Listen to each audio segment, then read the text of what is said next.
Good evening and welcome to the Money Show. I'm Kavita Thakliyal and today we are diving into a systemic shift on Dalal Street sparked by the RBI's bold policy move.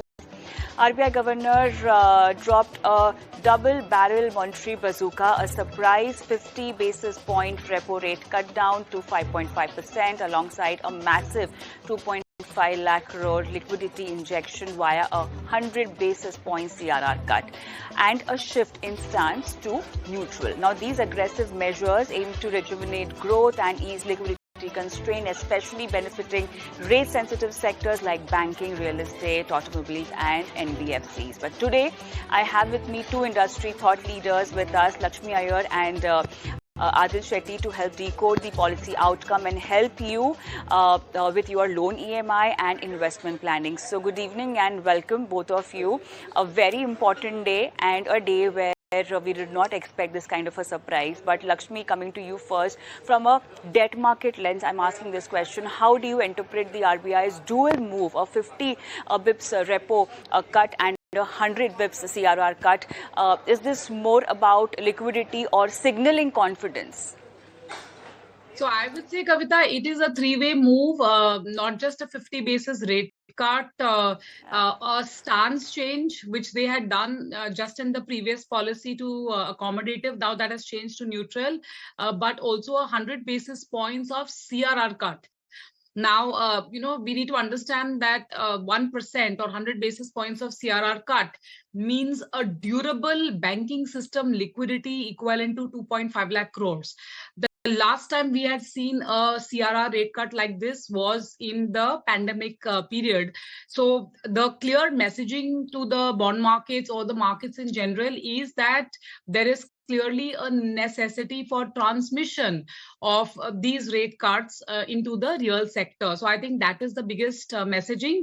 And of course, that the central banker is willing to act, whether it is on the liquidity front or on the rates front, if growth were to fumble a tad more from here. So I think that's the key messaging the bond markets will take today. All right. Adil, from you, how will this sharp rate reduction affect consumer borrowing, home loans, auto, personal credit volume in the coming quarters? How do you see? It's going to be very good for retail consumers. For an existing home loan borrower who's on a 50 lakh 20-year loan, this could save or reduce your interest outflow by 15 lakhs. That's a 30% reduction in the interest outflow because of this 1% cut, which has happened this year. For a new home loan borrower, right, for the very first time in India, in the last 5 years, we're seeing home loans at less than 8%. So a lot of public sector banks currently are at 8%. Now with this 50 basis cut, right, if the spread remains at 2%, which is what it is now, a home loan could be available at 7.5%, and this is the lowest it's been for the last 5 years. So a big bonanza, I'll say, both for existing and new home loan borrowers. Absolutely. I would want more strategies from you, Adil, for refinancing and, for the first time home buyers as well. But then before that, Lakshmi, RBI has guided inflation lower and growth higher. Now, does this happen?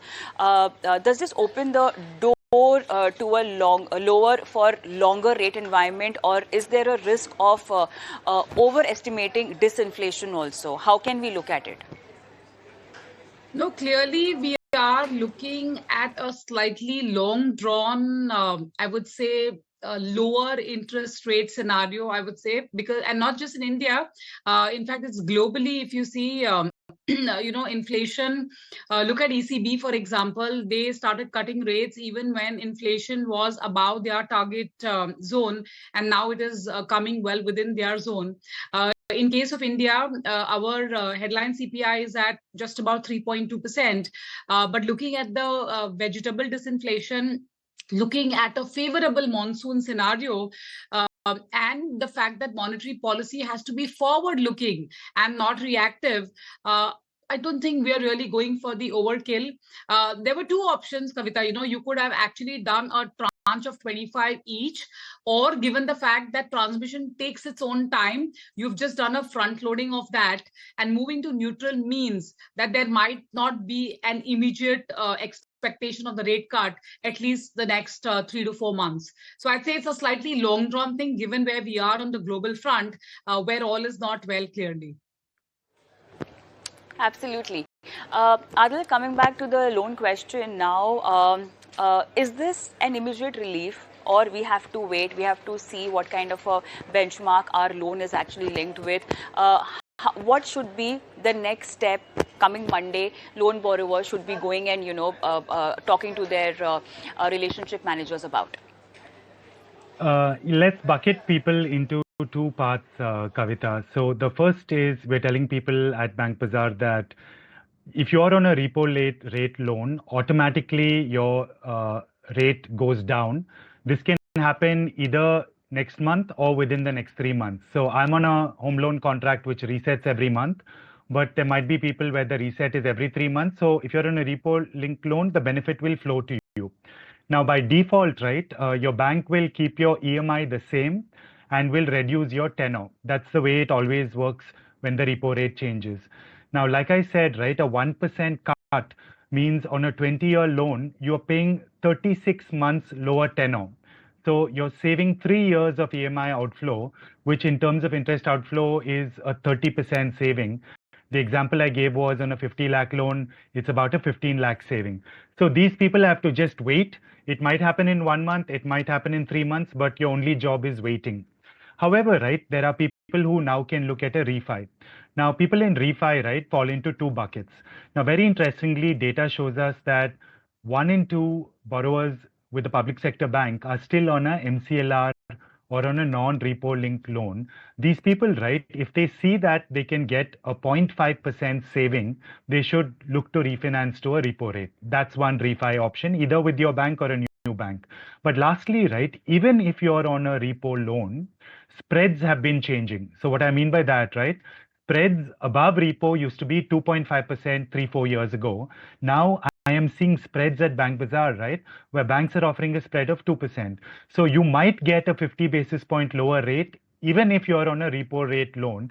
Now you either have to speak to your bank, in which case it can be done as a simple refinance with the same bank, or you might choose to compare and go to a different bank which gives you this 50 basis point cut.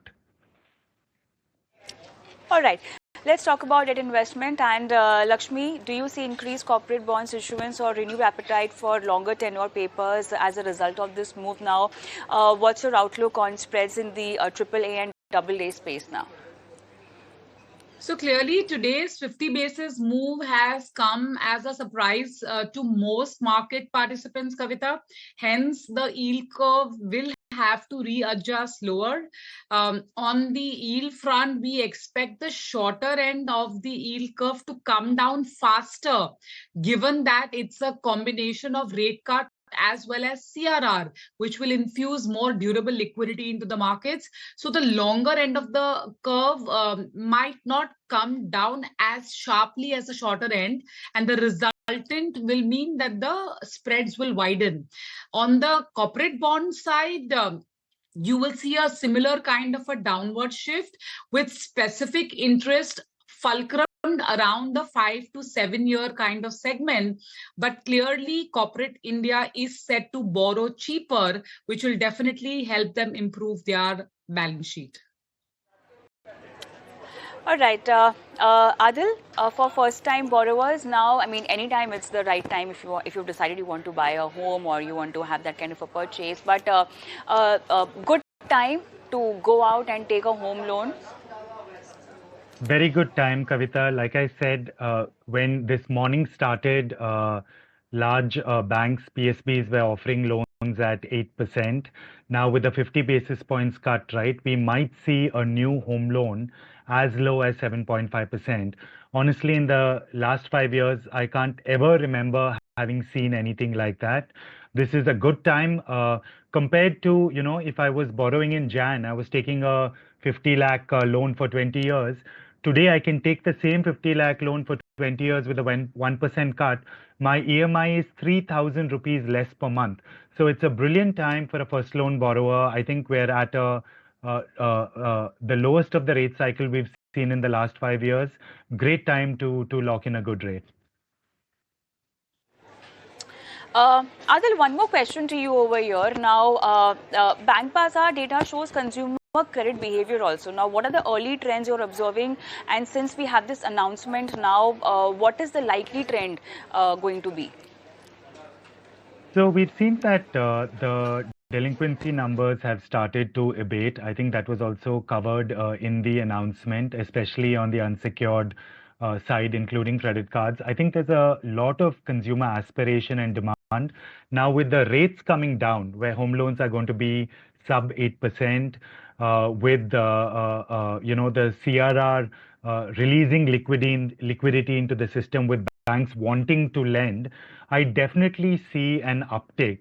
And all the banks that we're talking to at Bank Bazaar, right, feel that the coming financial year, we are going to see momentum start to increase. And all of it is going to come from consumer consumption and consumer demand really coming back. I think the RBI governor said it very well. He said, see, the RBI has done our part. Now everyone else needs to do their part. Yeah, I think that is the exact recipe for a fantastic growth story that even RBI is aiming. But Lakshmi, now with the stance turning neutral, should the market brace for a pause, or do you believe it's just a recalibration in language and not in intent?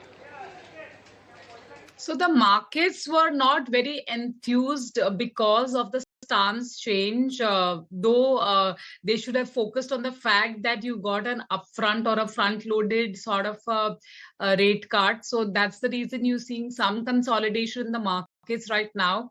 But we believe clearly yields are headed southward in the coming weeks, quarters, or months. And the benign story on interest rates is set to continue. And mind you, we have not yet seen US start easing its rates. Well, it just could be a matter of time, given the macro data that we are tracking in the US. All right, Lakshmi, one more question over here now. Given the global rate environment, how attractive are Indian government securities for foreign investors? Do you see stable or rising FPI flows into debt? If you look at the gap between the US Treasury and the Indian bond yields, and if you adjust that for the dollar yield, because you have to hedge for the currency depreciation, the rupee yield for the investor, especially the foreign investor, is looking less attractive, and therefore you might not see very voracious flows, at least on the government bond side. If there is a chance to place some carry yield in anticipation of lowering of interest rates, well, that could be a different story. But flows into Indian bonds, government bonds specifically, could be a tad muted, just purely looking at the interest rate differential. The US bond yields are definitely looking more attractive at this juncture for them. All right. One last question. Atul, I want to understand, do you think now retail-focused NBFCs might gain more traction than traditional banks from the CRR push, given their agility? What does that mean for credit competition, if you can explain that? So I think NBFCs play a very important role, right? They reach out to a large segment of the market which otherwise could not access credit from the traditional banking system. So I think we're going to see rates come down. I think the competition amongst the traditional FIs, the NBFC, is going to increase. Gold loans are going to see a growth. I think there was some relaxation on the LTV on the gold loan side. So I think it's a good time for NBFCs. There's a large aspirational India, right, which wants access to high credit quality products. We're seeing at Bank Bazaar also that people are really focused on maintaining a good credit score, right? This is a time where people with a credit score above 750 can negotiate and get a good deal on that NBFC gold loan, on that NBFC small affordable housing loan. So it's a good time for the consumer. All right, I think with that, the End of the discussion also. Thank you so much, Adil and Lakshmi, for taking time out and helping our viewers understand every aspect of this policy announcement today. Thanks. Let's move on, and now since you've spoken about your loan strategy, your EMI strategy and your investment strategy, let's focus on your